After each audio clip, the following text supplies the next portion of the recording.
Welcome everyone to our Cyber Chat series. I'm Laura Pursley, Director of Marketing, and we're going to go ahead and get started. I'm going to turn it over to Chris Kazmarski to get us going today.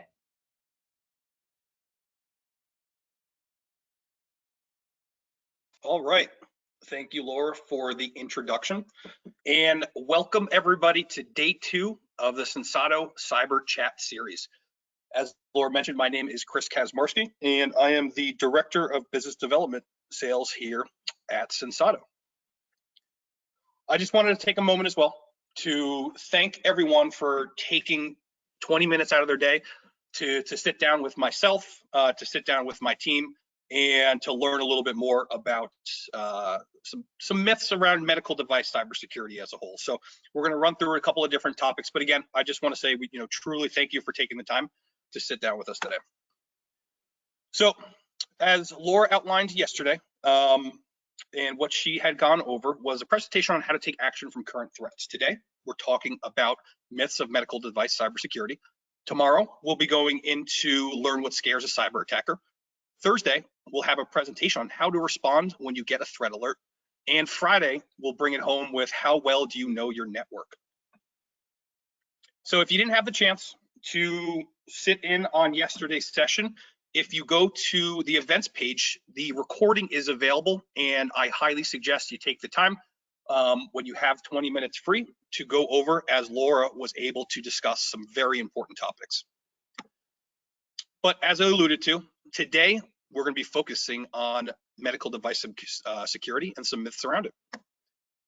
So real quick, just to give you a real quick baseline around the Sensado medical device legacy. So 2015 is when we started as an organization doing medical device cybersecurity assessment program. 2016, we founded a task force regarding it. 2017, we were asked to establish the Sensado ISAO. Now, this is a topic that Laura went much more in depth on yesterday. So if you are interested to learn more about it, please go to the events page and go to yesterday's recording. And in 2018 is when we signed a memorandum of understanding with the FDA. So basically what that means is we're doing a ton of threat intelligence sharing, information sharing with them.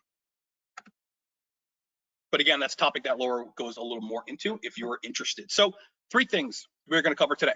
Myth number 1 is that software is your only answer for medical device security. Myth 2, your medical device security strategy can be the same as your IT strategy. Now, myth 1 and 2 are very highly correlated to each other. Topics are quite similar, so you're going to see some similarities as I go back and forth between the two of them.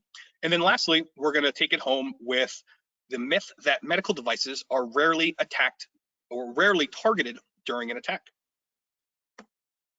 So, myth number 1, software being your only answer. The overall goal of any organization, right, not just healthcare, when it's specific to your cybersecurity posture, is to decrease your liability while increasing your defensibility. And software as your detection engine, right, is something that is super important, right? So please, when I say that's a myth, your detection engine, your software is super important, right? That's the area where you're increasing your defensibility. But really, you're not doing too much around decreasing your overall liability, because software, again, as the detection engine is very important. Really, it's everything you do before and after a coordinated attack against a medical device that will help you accomplish your goals. So a couple of things, like I mentioned back in 2015 when we started our medical device assessment program, a couple of findings that I wanted to share with everyone. So over the years, all the assessments that we've done, here's a couple of things that we've been able to see is that there are 6.2 vulnerabilities per medical device on average. Now, this is a fairly eye-opening finding for us and a lot of the organizations and healthcare organizations that we work with. 60% of devices are end of life, which of course creates a litany of security concerns. Typically, you can't patch or afford to upgrade when when you need to, right? When you find the holes in your cybersecurity plan. What we found is very little practical intelligence. Now, Of course, when I'm talking about intelligence, I'm not referring to actual human intelligence. We're talking about the information sharing among a medical device security plan around an organization. Sometimes there are 1 or 2 people within the IT team that have a good idea of or how to run an incident response, and maybe it pertains to medical devices. But frankly, we very rarely find buy-in from an entire organization, even outside of IT, on your medical device security, which in turn is going to hinder the evolution of your practices and procedures internally.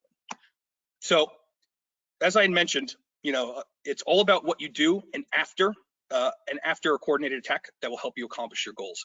So one of the things that I talk about quite often is your playbooks, right? And I say they're a thing of the past, not to disparage them, say you should completely throw them out the window and get rid of them and scrap everything, right? But what we have seen is that after an attack, within minutes, your playbook's going to go out the window. And I'm going to go a little bit more into that during myth 2. Of how, typically speaking, your playbook is not going to be a protocol-driven activities. But a couple of questions that we always like to ask, and is things around: have you done a risk assessment specific to your medical devices?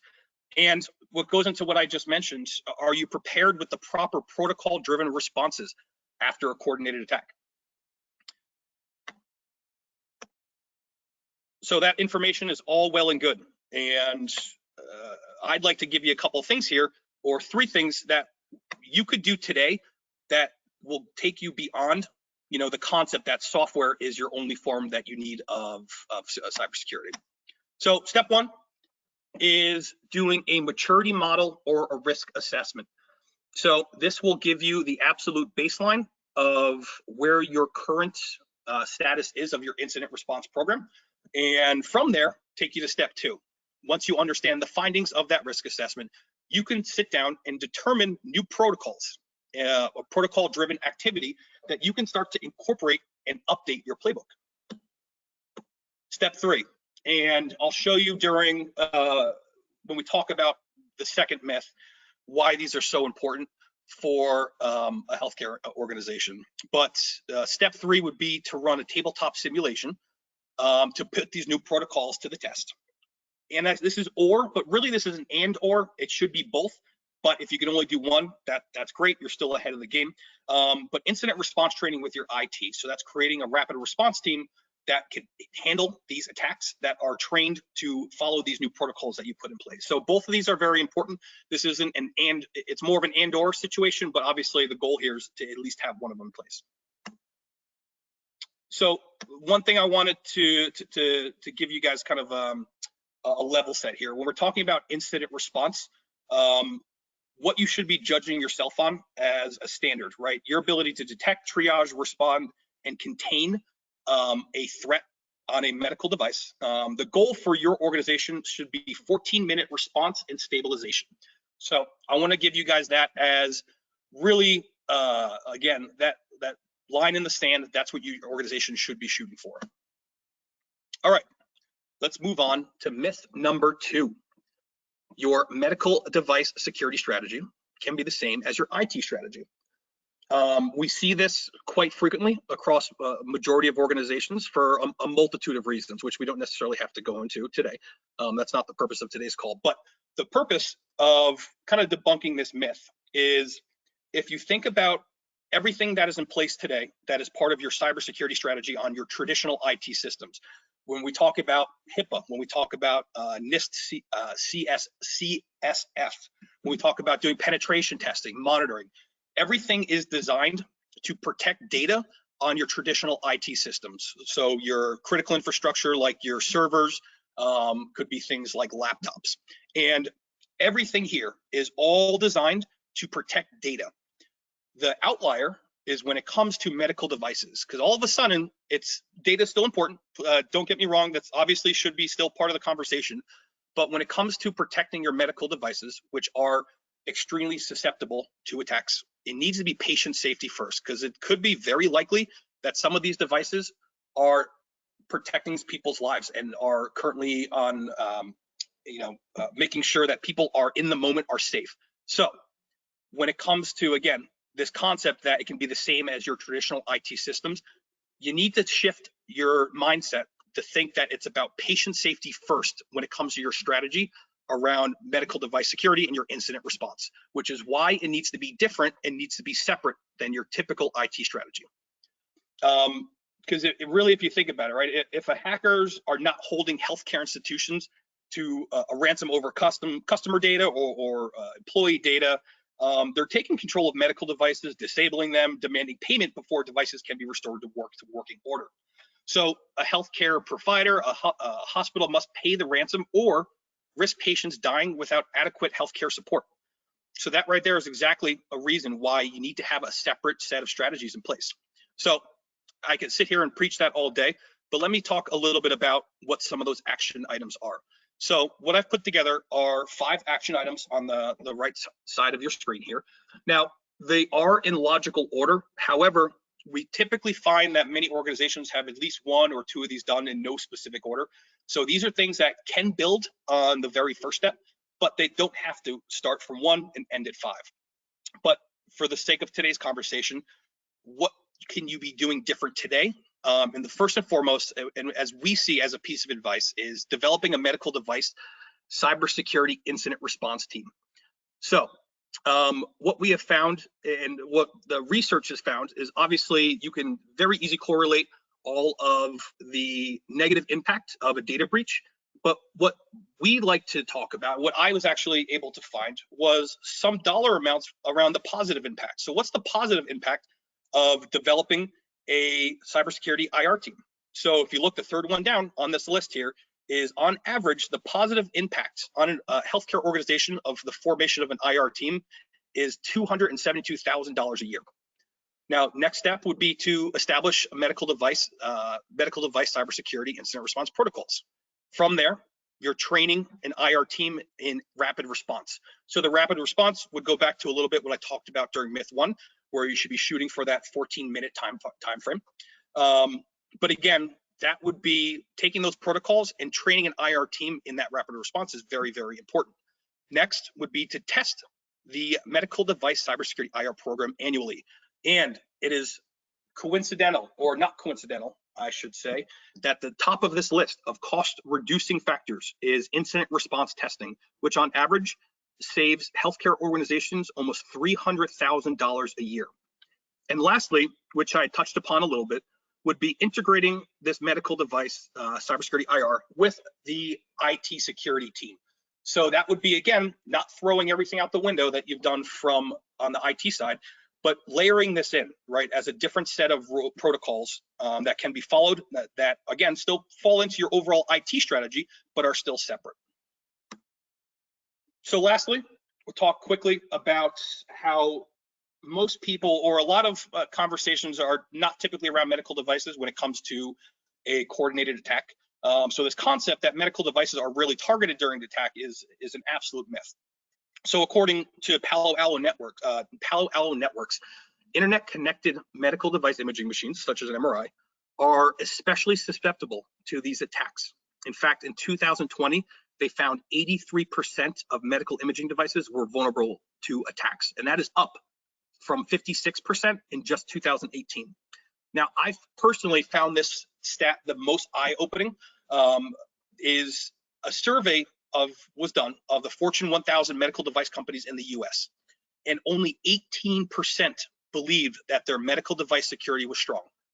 So let that sink in just a little bit. So if this isn't enough for you to say, hey, we need to take a look at our medical device strategy, I really don't know what else would be. What else could? So, and the last piece of it too is that research has actually shown at this point that cyber attacks involving these connected devices could make up 25% of all healthcare cyber related incidents. So again, a couple of really eye-opening pieces there that why and reasons why this needs to be addressed. And maybe everyone on the call knows it, maybe they don't. I'm not exactly sure, but I'm sure everyone is familiar with some very high-profile ransomware attacks, WannaCry, SamSam, OrangeWorm. What people don't realize is that because they were so widespread, they don't talk about how much they affected medical devices as well, especially in WannaCry. So let's do a quick summary. we got about 5 minutes left here. I want to leave some time for any questions.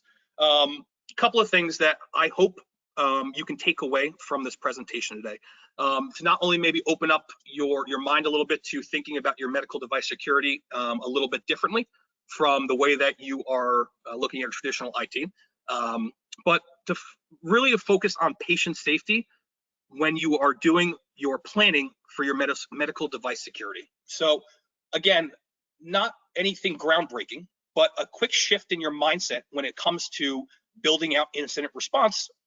You need to focus on patient safety first.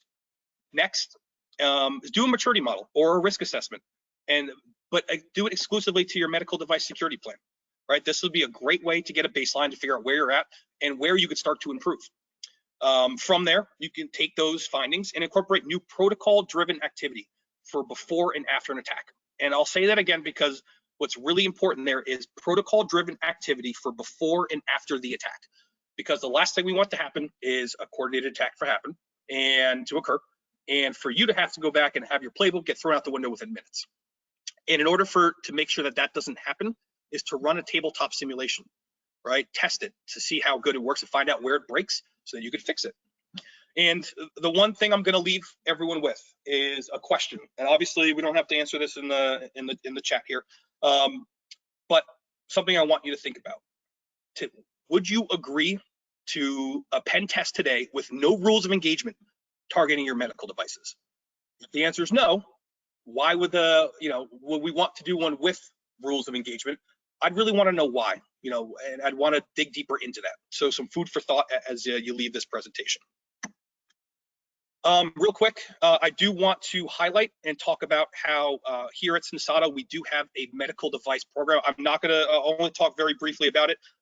If you want to learn more, I implore you to reach out to one of us, spend a little time. We'll dive a lot deeper into the program, but it is the foundation of our program is our Sensata Nightingale platform. Administering that and making sure that it is a team of security analysts at our CTOC. And then the top portion of that is the widgets that come along with the MDCOP program. So those widgets would be all of those protocol-driven activity stuff that we've already built out, that we have an absolute library of that you could take and use for yourself. And the one thing I do want to note is, again, a reason why you should reach out and spend a little more time learning about our MDCOP program. It is the only out-of-the-box solution that meets all of the FDA and MITRE medical device cybersecurity regional incident response preparedness recommendations. So again, feel free to reach out. We'd love to dive a little bit deeper to learn more about your cybersecurity posture when it comes to your medical devices, what you guys are doing today, and some of the things you want to accomplish. So if there's any questions, please feel free to ask, to reach out. Would love to answer anything here today if we can. If not, be happy to reach out after this call to discuss a little more in depth. Chris, it doesn't look like we have any questions that came in at this time. Okay. Well, guys, I'll give you the great way to reach out to us, because if you're anything like me, after a presentation of someone like myself talking for 20 minutes straight, it's going to take a little time to digest, and some questions will come up after. So please feel free to reach out, and we'd be happy to chat. All right. Lastly, tomorrow, 11 o'clock, I want to make sure that you guys are queued in. Our product engineering lead, Denny Sabu, will be going through an awesome presentation. I've seen it myself. It's very impressive. But he's going to be going over and teaching you what scares an attacker. So going to be a great presentation, and I definitely implore you to join at 11 a.m. tomorrow. Thank you again for your time, everyone. Again, I know you guys are all very busy, so taking 20 minutes out of your day, we're very much appreciative. At the bottom, you'll see info@sensata.com if you have questions, want to learn more about what we do here. So again, thank you for your time, and enjoy the rest of your Tuesday.